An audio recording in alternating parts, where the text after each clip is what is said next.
driving their kids, particularly through sports, you know. You got O.J. Simpson. Oh, he can't be guilty. He's an American hero, you know. We were just about to put his face on the $3 bill. And then, you know, this Ray Caruth guy, this NFL wide receiver, just charged with murdering his pregnant girlfriend. You know, people, did they ask why? Why'd he do it? You know, no one cares why, you know. Ray Lewis, this NFL linebacker, charged with a double homicide in Atlanta on Super Bowl Sunday, the most violent day of the year, with the most expensive commercial time, of course. He's out on bail. You know, he's charged with murdering 2 people, and he's out on bail.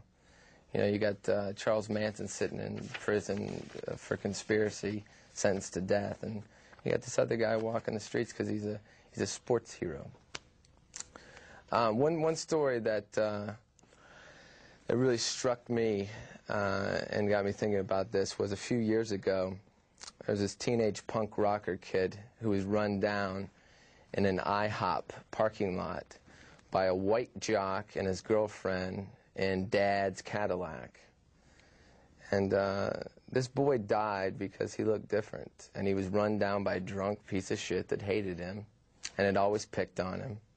And it was a situation where you've got 6 kids who, you know, got their noses pierced, and you've got 30 jocks who are the popular kids at school, and they're picking on them. They're calling them fags. They're calling them whatever. And so this thing happens. This guy kills this kid and is clearly guilty. You know, his guilt is admitted. And guess where this all-American athlete is? He's in college. You know, the jury felt the punk rocker deserved to die because he looked the way he did.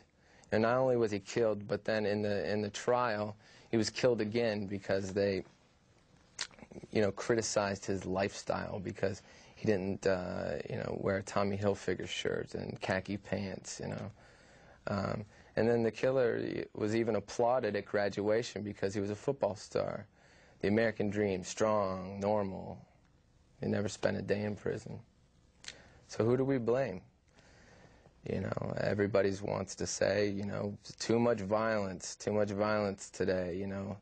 Did anyone forget about the Civil War or the Bible or Shakespeare? You know, violence isn't brand new. And I don't even think seeing violence is the problem. I think there's a more serious problem that seeing violence as a solution to solve a problem is what is sending a bad message to kids growing up.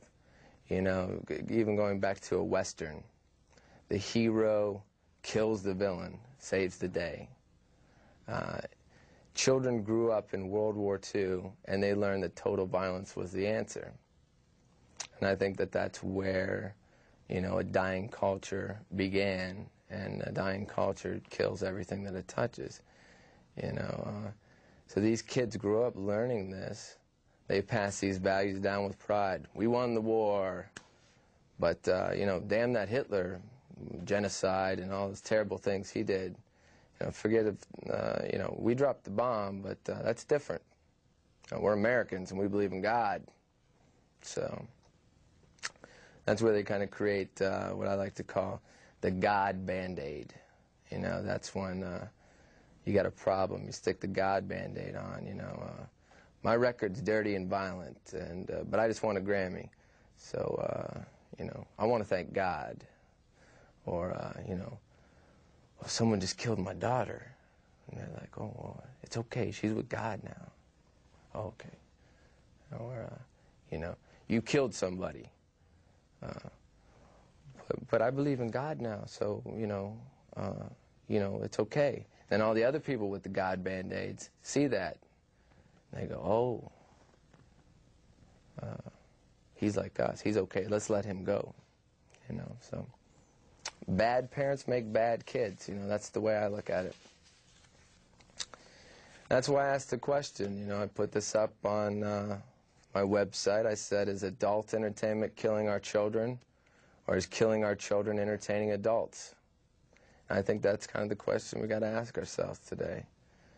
And you have to ask yourself that every time you watch the hungry cameras at the crime scene, or at the funeral, or at the plane crash, interviewing the victims, you know, 24-hour footage, watching the guy blow his brains out on the LA freeway, you know. You know, I'm in a square right now. You're looking at me. I'm looking at myself in a monitor. You know, we sit in front of the TV, and we are the TV. We're a copy staring at a copy, at a copy, at a copy. It's like the guy on Jerry Springer who is always looking at the monitor to see if he sees himself. And that becomes a loop because you see it and you see yourself again and again and again. So, you know, eventually it's a Xerox that's so degenerated we don't know which came first. And that's where we are. That's what I'd like to leave you with.